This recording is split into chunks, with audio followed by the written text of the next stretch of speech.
Today I want to evaluate the effectiveness of intentional rounding in terms of improving patient safety, reducing adverse incidents and improving the quality of care that we deliver to our patients, as well as the patient satisfaction of the care that they receive.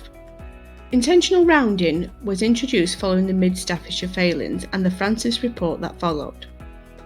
The aim of intentional rounding was to increase interactions with patients and proactively look for ways to meet patients' needs. The hope is that by completing intentional rounding, we reduce falls, prevent pressure sores, and improve patient satisfaction. Intentional rounding is by no means a new idea. It has always been at the core of good quality nursing care. Thinking back to the old style long Nightingale wards, where a more task orientated nursing style was prevalent, nurses conducted their rounds of bed changes, medication rounds, and damp dusting. But the introduction of charting each interaction with our patients is a new idea. But is this a good change? Has it led to improved patient care? And what impact does it have on the image of nursing? When intentional rounding charts were introduced, the idea was to conduct regular rounds to make contact with our patients to ensure their needs were being met and that they were safe. The charts prompted us to ask questions such as, are you in pain?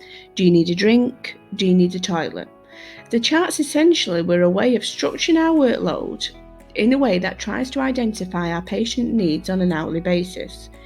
It was anticipated that this would proactively reduce falls and pressure sores and the frequency of call bell use. So in theory, I'm sure you will agree that this sounds a great idea and a real positive change in terms of high quality patient care. But does the reality match the theory? Is the real experience of using these intentional rounding charts in the real world of nursing what was expected? In 2019, the National Institute for Health Research conducted a study which evaluated the effectiveness of intentional rounding. The results were pretty damning. They concluded that the implementation of intentional rounding was weak, and there was little evidence that they led to any improvement in the quality of patient care. Furthermore, staff felt that the chart symbolised a priority for accountability and risk management over the actual quality and excellence in patient care. Unfortunately, the real experience of intentional rounding from nurses in practice is one of a mandatory document that actually takes them away from the bedside that they're intended to encourage them to. Furthermore, many nurses find that few of the charts are conducted in the way that they were intended to be at their patient's bedside. Rather, the care is delivered as it has always been, and then the charts are conducted at the end of the day. Now, this may be unfair to blame on the charts themselves. It is more the implementation of them that has led to the failing. Many nurses find that the charts were thrust upon them with little guidance and introduction, being told that they needed to be completed. Perhaps if they were introduced as the care structuring, time-saving tools that they were intended to be, rather than yet another checklist, then they would have been more successful.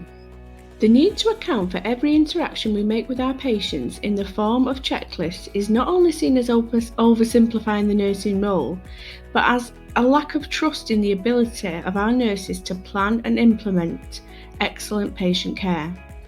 Do we really have that little confidence in our nurses that we need them to account for every cup of tea or every question that they ask their patients?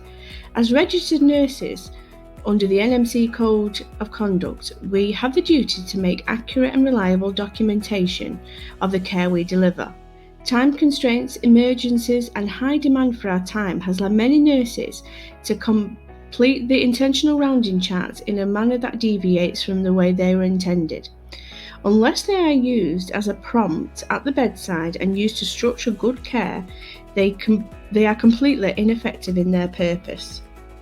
Furthermore, the pressure to complete the forms leads already stretched nurses to inaccurately fill them in despite giving excellent care at the bedside anyway. The goal of intentional rounding is a noble one. Any effort to improve patient safety and quality of care is an important one. However, the implementation of intentional rounding in today's clinical practice has been a step away from the trust in our nurses to deliver high quality care, and a move towards covering ourselves from litigation as a sole purpose of our intentions. Rather than telling nurses to account for their time and prove their care they have given, let's lead them to deliver the high quality care that our standards expect. Nurses want their patients to be well cared for. They want to deliver hands-on nursing care and they want to be at the bedside. Yes, we need to make clear and accurate patient records, but when is it a chart too far?